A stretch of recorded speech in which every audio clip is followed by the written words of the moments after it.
Les choses sont assez simples sur la question de l'hôtellerie, puisqu'en fait, ce qui s'est passé, c'est qu'on a fait un apport d'1,1 million €, si mes souvenirs sont bons, qui permettait en fait de renflouer, enfin de recapitaliser la société Fontevraud Resort.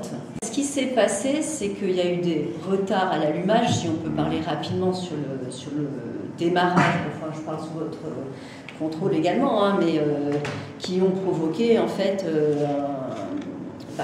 des réservations au niveau de l'hôtellerie plus faibles que ce qui était prévu, et que ça a généré effectivement des soucis financiers qui sont allés avec. Et nous, on a fait le choix, ça c'est la région qui a fait ce choix-là, donc c'est tout à fait la voie de l'hôtel de région de recapitaliser.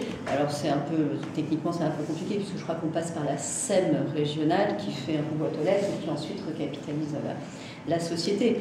Non, nous, si vous voulez, il y a ce choix qui a été fait pour permettre au site, et y compris à Fontevraud Resort, de fonctionner dans les meilleures conditions possibles.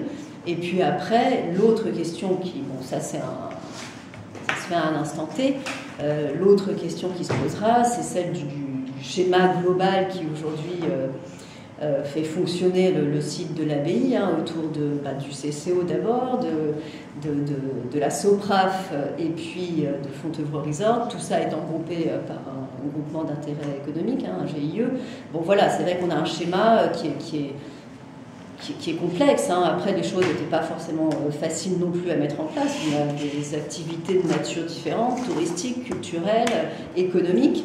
Mais il y a aussi des questionnements qui se posent sur la nature de ce schéma et sur la façon dont on peut le faire éventuellement évoluer pour voir comment est-ce que les choses peuvent être optimisées, si elles peuvent l'être. Enfin, le sujet et cette recapitalisation qui est intervenue à la session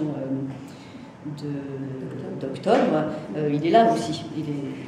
À mon sens, c'est aussi une question qu'on aura à regarder de près. Enfin, ça, c'est Antoine Goldberg qui regardera ça, mais c'est aussi un sujet évidemment qui se posera pour voir comment est-ce que tous ces aspects extrêmement différents sur un site qui est complexe, Régine l'a rappelé, qui appartient à l'État, mais dont la gestion incombe à la région, peut fonctionner de manière optimale.